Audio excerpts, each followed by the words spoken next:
is up? Sexy people. It is Dave. It is Duncan. Back Hiya. from Metal Epidemic for another reaction video. That's my name. Yes, it is Duncan. I will not disagree with you there. Thank you. Because then it puts doubt in my mind, and then I think, am I Duncan? Maybe I'm Steve. Are you Duncan or you Duncant? Oh, what? That is literally not the first time I've heard that. Is it not? No. I like any variation or joke against my name has been used many times over, much to my dismay. What about Duncunt? Duncunt has also been used. Dunk the punk, poodle and pie, kiss the girls, made them die. That's also been used. My favourite thing is around like my favourite time of year, which is Halloween. People are like, "Am I Duncan for apples?" I'm like, no, you're not. That's what I say with this serious face. What a shame. What a shame. When we're all gothed up. Speaking of being all gothed up, Dave, see what I did there? Segue. What? Ride that segue. The enigmatic duo known as Zetra. Enigmatic, which is kind of like magnetic, but with a reordering of the letters. Yeah. With not the polars either. So, they have unveiled a shimmering cover of The Cure's timeless hit, Burn. we were speaking about this last night because you were like, turns out that Zetra cover that we're not allowed to listen to until Thursday because we're doing a reaction video. That's a cover of a Cure song, and I was like, yes, Dave. Yes, it's obviously a cover of the Cure song. Did you not own the Crow soundtrack? And you were like, I don't think I did. And that made me, I'll be honest, there are very few things in the world that will lessen you in my eyes. I adore you. You're my best friend. Best man at my wedding. Man that I may go gay for, right? Like, it's on the borderline. Some people go gay for pay. I'm just gay for Dave. Right? But I was waiting for I was waiting to find the thing that made me slightly turned off, and you were like that. I don't think I owned the Crow soundtrack, and that, I'll be honest, it's a boner killer for me. I do own it on Blu-ray though. You own the Crow on Blu-ray. I do. Do you like the Crow? I love The Crow. Right, well, you must love the soundtrack. Why did you never have the soundtrack? I don't know. I didn't love this track, to be honest, when I first heard it. The Crow. What, the Cure Yeah. track?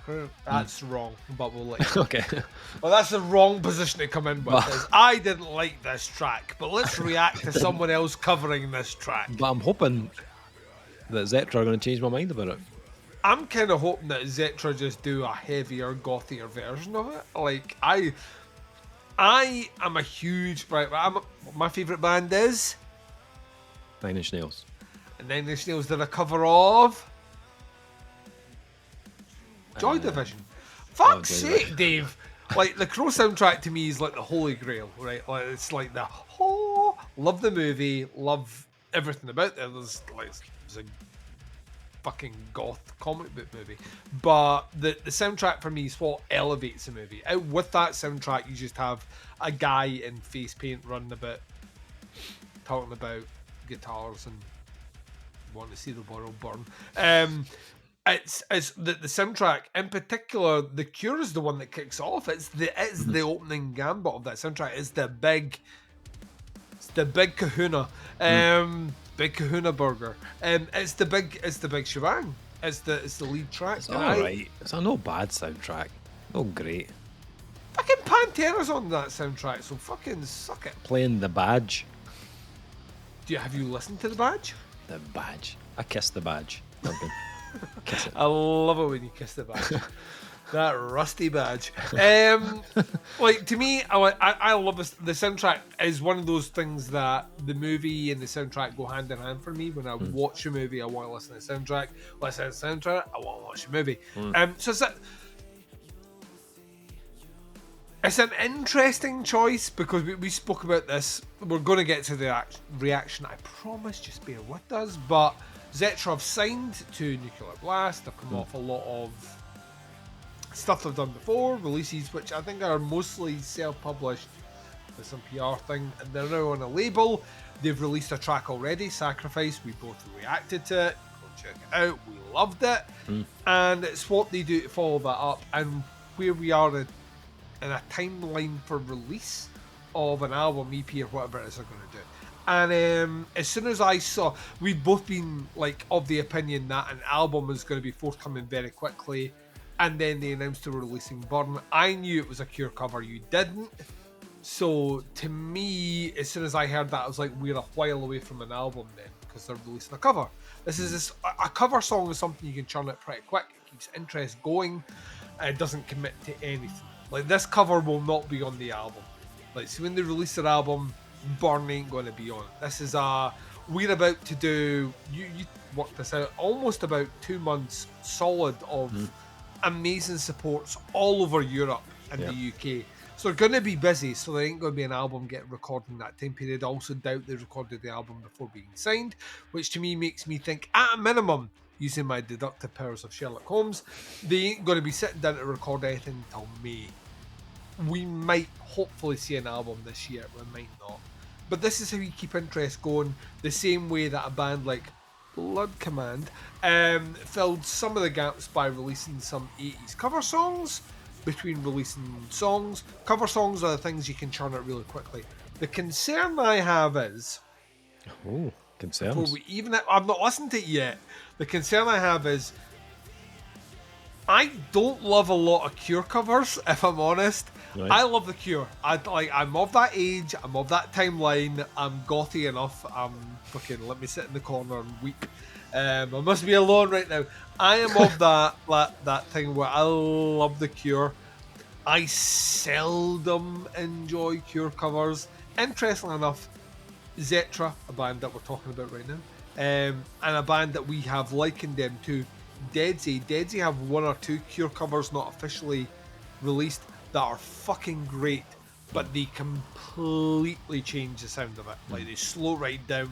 They almost like fucking typo negative style it. It goes really slow, doomy, and all the rest. So I don't know what we're gonna get here. The runtime is comparable to the Cure cover, so I am curious, Dave. I am very curious. They're gothy enough. They're crowy enough to do this. Their sound certainly fits in with that aesthetic. But what are Zetra bringing to Burn that I ain't already heard by the guys who wrote the fucking song? So. Well, the singularity comments, from 3 decades of ash, a fire is rekindled. Around the flame, Zetra build an altar. Pray with us, dream the crow black dream. I am dreaming that. I will also say, see their social media presence right now on Instagram and YouTube with the shorts ahead of the releases here. It's stroking material, man, honestly. And that's for a potential PR person out there that knows that I like to stroke it. You know who you are. Shall we? I'm blue balling like a motherfucker right now. We need to hit play on this so I can move on with my life. Okay. Let's do it. Okay, Duncan, here we go. And 3, 2, 1. Straight away.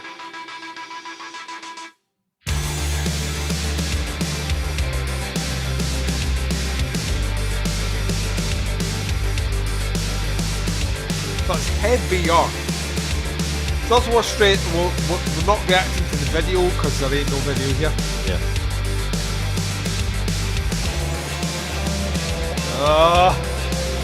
Dave, listen to that guitar.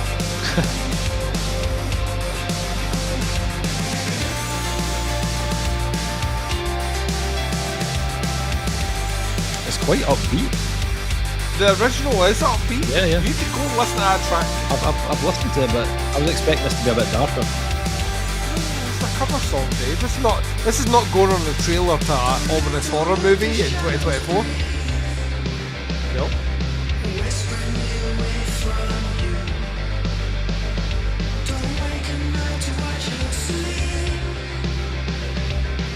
Surprisingly conventional.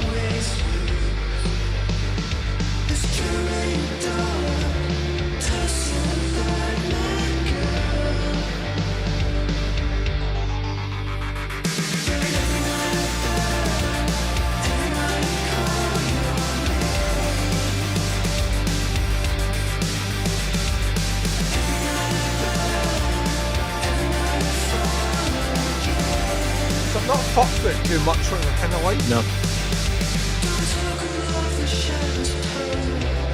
I love his tone.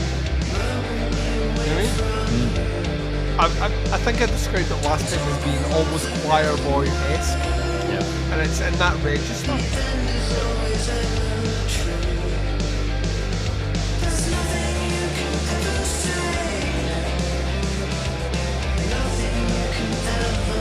Kept a lot of that kind of Cure-esque guitar as well.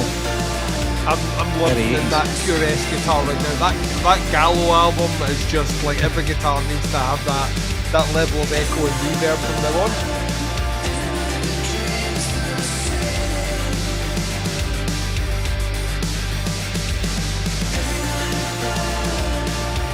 Interesting to see what they do when it opens up.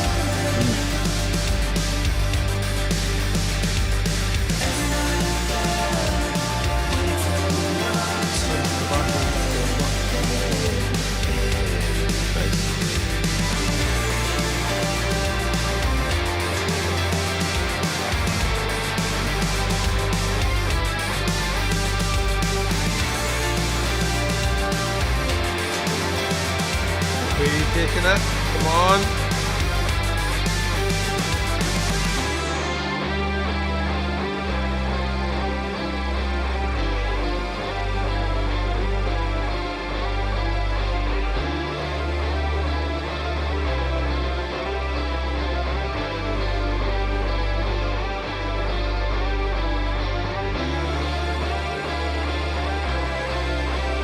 I mean, there's an opportunity for them to link this into the upcoming Crow reboot. Why not? Like, what? Actually, I would appreciate that movie more if they just took the original score and just re-recorded it with new artists. Yeah. Why not?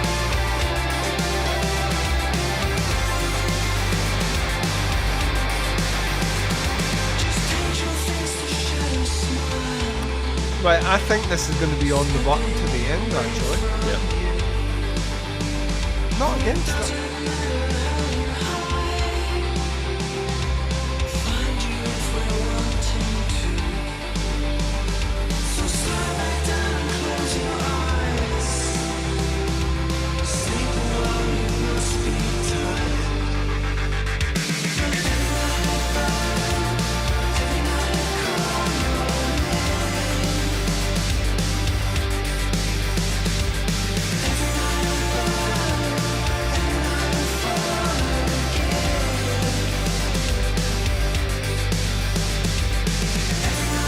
Almost sounds more 80s than the original.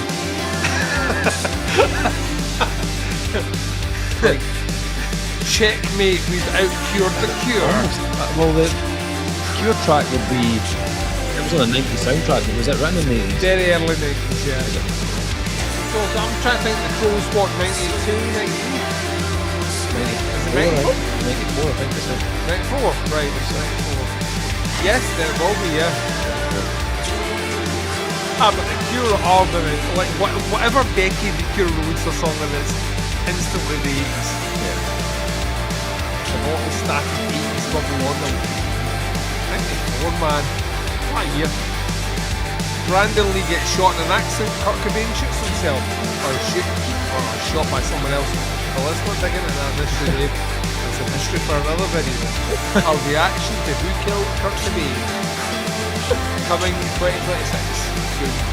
Subscribe.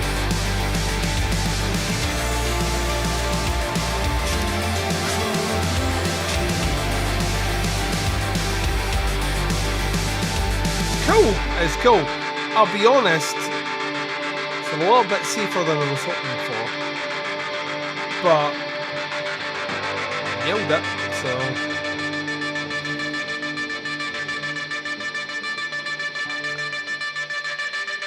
Even I said covers are really easy to churn up, this is what I mean.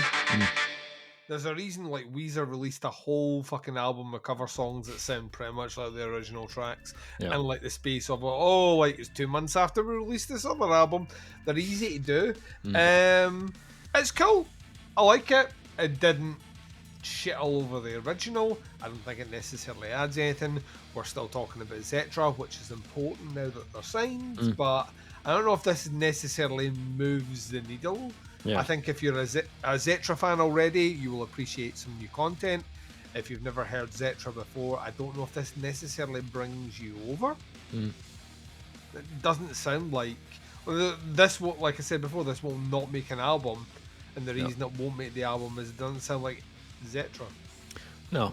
And it's obviously to commemorate the 30 years of The Crow. Yeah, which will, I think, from what I read this week, the reboot of it is happening this year, as in we will be watching it this year. Watching it. Yeah, it's fucking one of the Skarsgårds that's in it. So, yay. Interesting.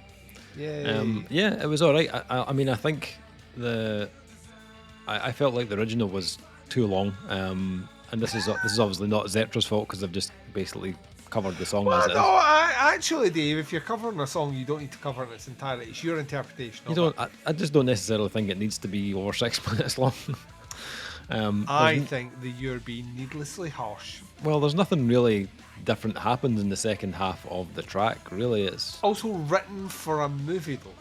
yeah. I get that. I get it's been written 30 years ago or whatever. I mean, it's written for this track has to play over an entire credit sequence. You know what I mean? It's written for a movie, so songs tend to be. Like, this is how long we have to make the song ish. So let's write the song ish. Do we have to repeat the chorus 5 times? Yes. Yeah. Yes, we do. Yeah, it's cool. Obviously, Zetra are keeping very busy just now. They've, as Duncan said, they've got a whole bunch of dates coming up with Creeper. Creeper, yeah. And Billy Vallow, Yes. as well as festivals like Art Tangent and 2000 Trees. And that's all we know about right now, and the year is young. Yeah. So all that good stuff to look forward to, and then we'll see what happens with new music. Hopefully, we get to hear something else. give us more, please. It is. Yeah, that is our reaction. Thanks for checking it out. Let us know what you think of the track. Stick some comments in down below. I'd like to hear your opinions on it. Until then, thanks for checking it out. We'll be back with another reaction soon. Speak to you soon. Bye, everyone.